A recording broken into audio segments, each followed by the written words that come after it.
Ya, saudara. Nah itu ya, saudara ya. Ini kita baru cerita tadi ya, cerita perang Yaman ya. Ini kita belum cerita yang Lebanon perang. Nanti ada lagi ya, Lebanon perang sama Suriah. Karena Suriah ngebomin terus. Apa motifnya ya? Topik yang bisa Baru dibahas Lebanon. hari ini, yang kita lihat Houthi dulu. Nah, kalau kita lihat sekarang yang merupakan pasukannya Iran ini, katakanlah proksinya Iran ini, yang masih bisa bertahan, ya tinggal Houthi. Hezbollah sudah hampir hancur. Hamas juga sama, sudah hampir hancur juga. Kemudian Suriah, pemerintah Suriah, Hafez Assad juga sudah hancur ya, sudah terguling. Kemudian HTS yang sekarang berkuasa di Suriah, sebenarnya dia dari ideologinya ideologi Muslim sama lah ya, di mana-mana mau Syiah mau Sunni itu sama-sama nggak suka Yahudi, tapi dia nggak berani terang-terangan melawan Israel sekarang ini. Jadi kalau memang mau diselesaikan dengan cepat, ya memang harus perang ini harus cepat supaya jangan banyak menimbulkan pro kontra lagi di seluruh dunia. Tetapi memang ada risiko Hamas masih menahan sandera. Nah ini persoalannya. Kalau misalkan Hamas masih tetap mau berkuasa di Gaza, ya pasti akan sama-sama hancur.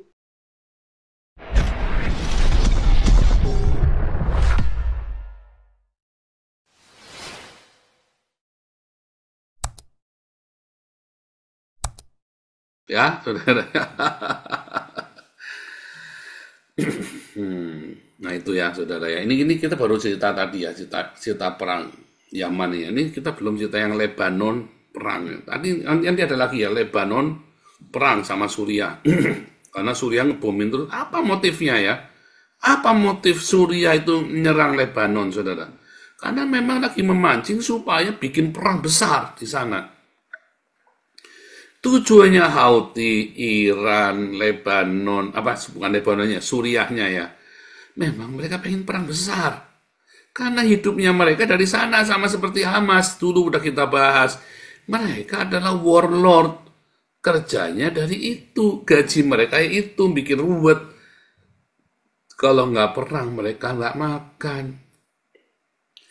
Orang Lebanonnya mau perang nggak, kecuali Hezbollah mau perang. Tapi kalau orang Lebanon yang benernya nggak mau perang, orang-orang Kristen nggak mau perang. Lebanon dulu indah, ya. Lebanon dulu indah sekali ya sebelum tahun 1987 itu ya. Indah sekali, saudara. Beirut itu ya, ada filmnya judulnya Beirut, kamu cari di Netflix itu ya. Indah, saudara. Sekarang mau perang nggak mau. Orang Lebanon nggak mau perang. Maunya mereka membangun, menikmati keindahan alam dari Beirut lagi. Ya kan? Itu kan apa namanya? Kalau tidak salah subtropik itu namanya, daerah subtropik ya, negara subtropik. Itu sangat luar biasa, saudara. Tetapi orang Suriah kan maunya perang. Ya kan? Hamas kan maunya perang. Houthi kan maunya perang. Memang hidupnya dari sana. Iran kan maunya perang. Kan udah miskin. Ya perang. Dengan perang mereka bisa bisa ngerampok negara-negara di sekitarnya. Itu yang dilakukan. Lalu kalian Indonesia mau ikut-ikut, nyemplung kan goblok. Memang dasar IQ-nya lakau, kayak gimana? Nggak bisa disalahin juga. Oke, ini biar panjang-panjang. Ini ada dosen kita, Om Bung Toba. Tadi saya lihat Om Bung Toba masuk ya, Om Bung Toba ya. Om Bung masuk, Om Bung, silakan. Saya tak ke dokter gigi sekalian. Saya harus ke dokter gigi, mesti cabut gigi ini ya, gigi wisdom teeth yang paling belakang itu mesti dicabut ini saya nih. Oke, langsung Om Bung. Tes suara Pak Paul. Merdu Om Bung. Oke, jadi yang kita lihat Houthi dulu ya, ada banyak dulu, topik yang bisa baru dibahas Lebanon. hari ini. Yang kita lihat Houthi dulu. Nah, kalau kita lihat sekarang yang merupakan pasukannya Iran ini, katakanlah proksinya Iran ini, yang masih bisa bertahan, ya tinggal Houthi. Hezbollah sudah hampir hancur. Hamas juga sama, sudah hampir hancur juga. Kemudian Suriah, pemerintah Suriah, Hafez Assad juga sudah hancur ya, sudah terguling. Kemudian HTS yang sekarang berkuasa di Suriah, sebenarnya dia dari ideologinya ideologi Muslim sama lah ya, di mana-mana mau Syiah mau Sunni itu sama-sama nggak suka Yahudi, tapi dia nggak berani terang-terangan melawan Israel sekarang ini. Oke, kita lihat Houthi dulu. Nah, serangan Amerika terhadap Houthi ini membunuh 50 orang lebih, 57 atau 50 sekian, mungkin masih bertambah lagi, dan yang diserang ini adalah istana ya pemimpinnya Houthi. Jadi kemungkinan ada pejabat-pejabat yang kelas atasnya Houthi itu yang tewas gitu dalam serangan Amerika kemarin. Nah, kenapa ini sampai Amerika harus melakukan ini? Karena begini, kalau misalkan Houthi dibiarkan petantang-petenteng menteror seluruh kapal dagang yang lewat dari Laut Merah maupun dari dari ini terusan Suez, maka ini akan mengganggu stabilitas ekonomi internasional, terutama ya kita lihat ya, jalur perdagangan akan terganggu. Nah, kelihatannya Amerika di zaman Trump ini, ekonomi ini sangat penting bagi Trump. Dia tidak mau faktor ekonomi ini akan merugikan negaranya, terutama negara-negara, ya juga negara-negara NATO dan negara-negara Eropa lainnya. Mulai ketika Houthi ini mengancam akan menyerang kapal-kapal yang lewat yang menuju Israel ataupun angkatan bersenjatanya NATO gitu atau angkatan bersenjatanya Amerika, ya langsung itu tantangan perang dari Houthi itu memang wajib untuk dilayani, dan langsung Amerika melakukan serangan, dan ini nggak akan berhenti. Kelihatannya Amerika kali ini serius. Kalau kemarin kita tahu lah pemerintahan Biden ini kan rada-rada bermuka dua kan. Dia nyerang tapi nyerangnya tidak menyerang sasaran-sasaran yang vital bagi militer.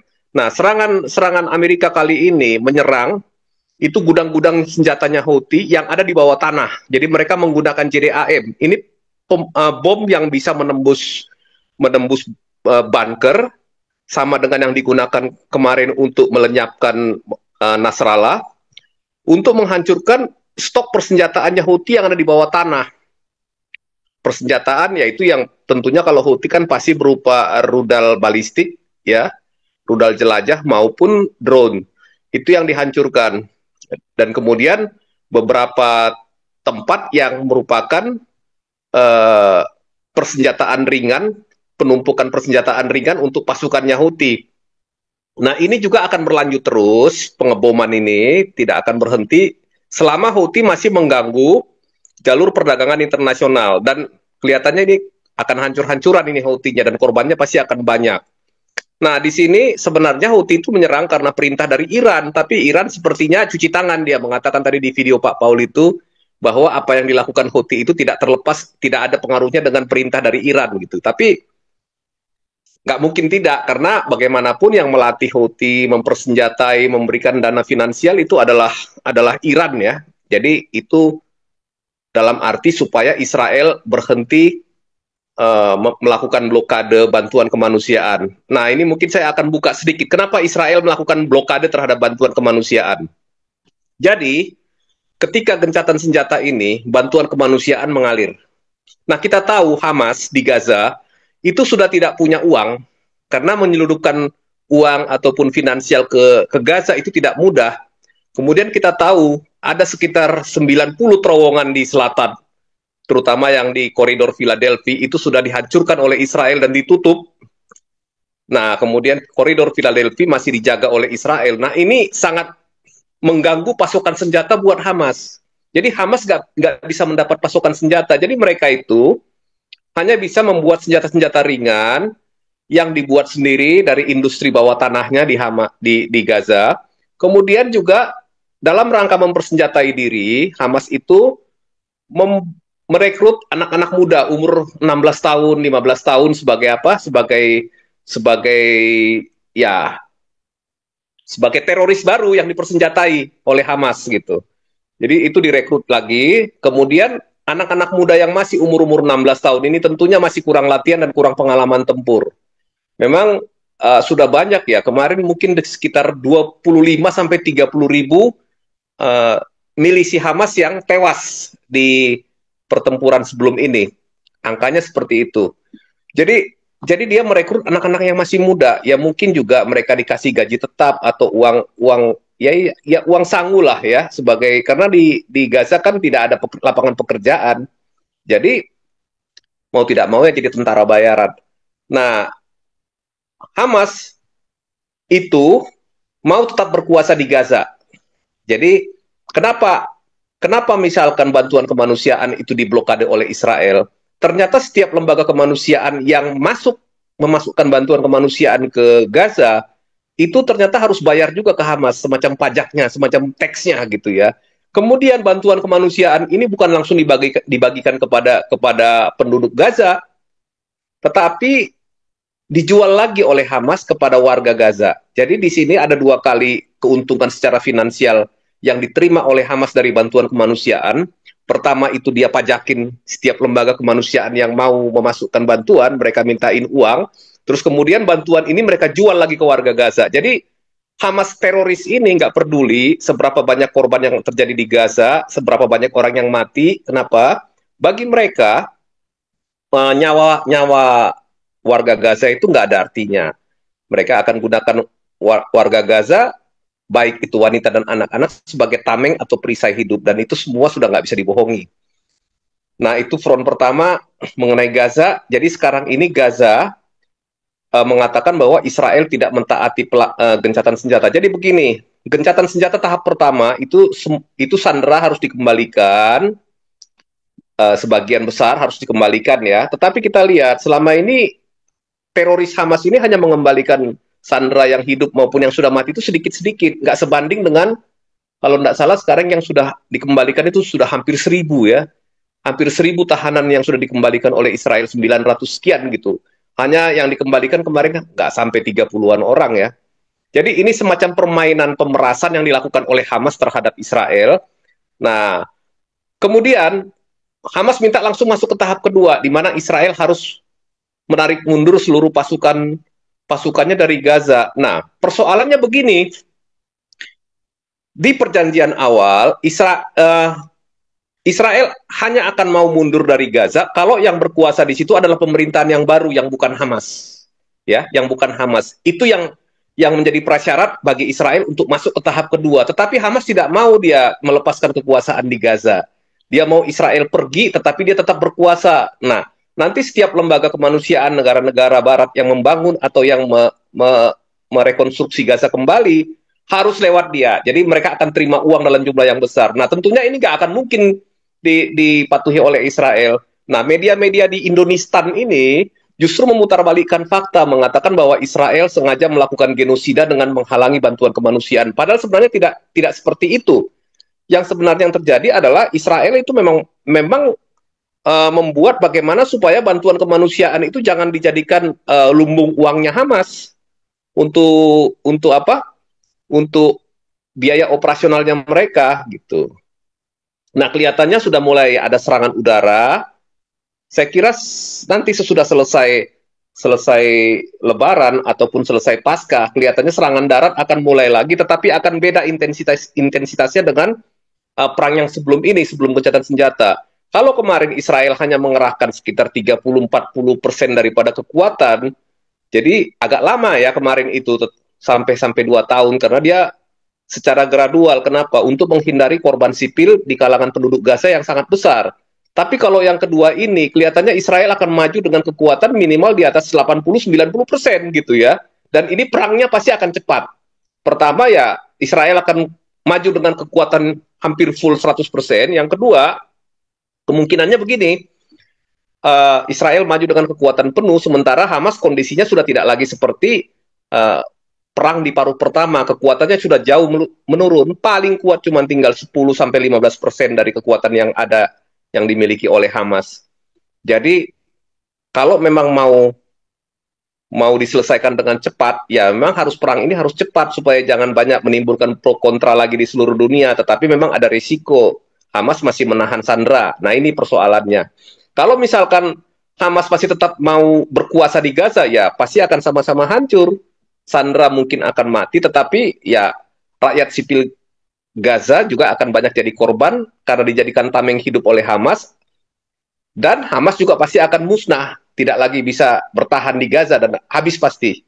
Ya, itu mengenai Gaza. Kemudian di tepi barat perkembangan, jadi Israel tetap melakukan operasi militer di Yudea dan Samaria, terutama di Samaria, itu menemukan tempat penyimpanan persenjataannya militan Palestina ini, baik itu jihad Islam maupun Hamas, disimpan di dalam gedung fasilitasnya milik UNRWA. Jadi persenjataan itu disimpan dalam tas-tas handbag yang ada tulisan UNRWA-nya.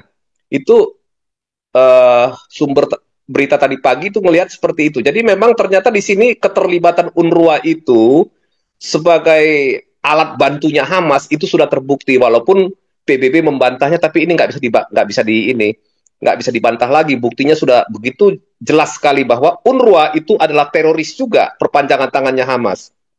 Nah, kemudian betapa jahatnya Guterres, mereka tetap membuat suatu framing mengatakan bahwa tentara Israel melakukan pelanggaran seksual, penyiksaan tahanan selama di tahanan. Padahal kita tahu wanita-wanita Israel yang diculik pada tanggal 7 Oktober itu hampir semuanya itu dilecehkan dan diperkosa. Itu kalau mau lihat laporannya ya. Cuman mungkin nggak terlalu banyak dipublikasi. Cuma di grup-grup tertentu itu mereka diperkosa kok sama orang-orang teroris Hamas ini.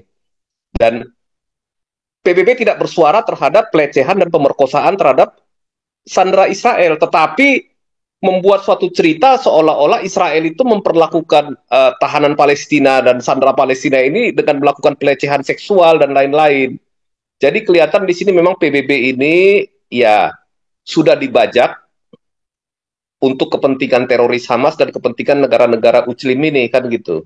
Nah itu yang kita lihat. Nah kemudian kalau kita lihat Libanon, pemerintahan Israel sudah melakukan perundingan dengan Libanon masalah perbatasan, dan ini akan sangat merugikan dan memukul Hezbollah, karena Hezbollah tidak punya lagi motivasi untuk selalu mengobarkan peperangan terhadap Israel.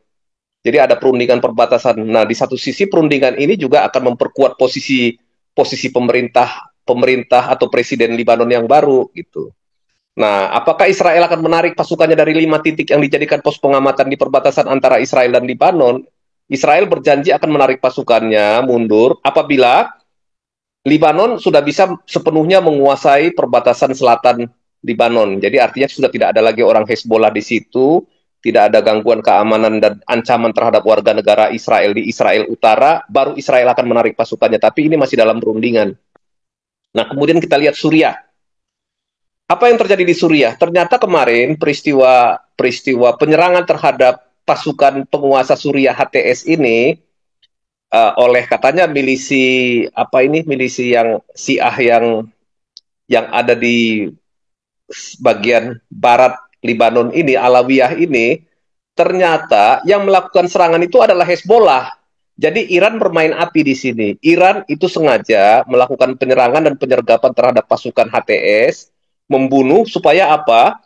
Supaya terjadi mengadu domba lah, supaya terjadi ya. Dan di sini kelihatannya umpannya dimakan oleh pasukan Al-Jolani ini, oleh pasukannya HTS ini. Mereka melakukan penyerangan ke tempat penduduk yang Alawi, dan orang Kristen Maronit dibantai ribuan itu. Tapi nggak terlalu banyak informasinya diberitakan. Pembunuhan terhadap orang-orang Kristen itu nggak terlalu banyak, tapi banyak sebenarnya angkanya gitu. Ribuan, mungkin lebih banyak daripada orang Alawit sendiri gitu. Nah, ternyata yang melakukan ini adalah anasir-anasir Hezbollah. Makanya mereka menyerang Libanon ketika orang-orang Hezbollah ini melarikan diri ke Libanon. Jadi kita lihat apakah nanti akan terjadi perang antara HTS dengan pemerintahan Libanon? Saya kira tidak. Cuman ya memang situasi di medan pertempuran itu akan sangat kompleks, di mana HTS dengan Hezbollah akan saling berperang. Uclim lawan Uclim, Arab lawan Arab gitu ya. Kemudian juga yang ada Israel di sini juga mau tidak mau, dia kan punya perjanjian dan persaudaraan darah istilahnya dengan suku Druze di selatan Suriah. Nah, wilayah selatan dari Suriah itu dijadikan zona bebas militer yang di luar buffer zone. Kenapa? Untuk melindungi suku Druze dan kelompok minoritas lainnya, termasuk juga kelompok Kristen yang ada di wilayah selatan. Tapi yang paling banyak adalah suku Druze, karena suku Druze itu banyak memberikan kontribusi terhadap Israel. Banyak tentara Israel itu berasal dari suku Druze, ya, Arab Druze. Nah, jadi bagi Israel, Druze itu adalah saudara gitu. Nah, kemudian yang kita lihat sekarang ini Iran. Iran ini dalam kondisi ekonomi yang sedang hancur ini sekarang, lagi hancur, nilai mata uang Iran itu hampir nggak ada harganya. Dan kemudian sepertinya Israel dan Amerika akan serius akan menyerang.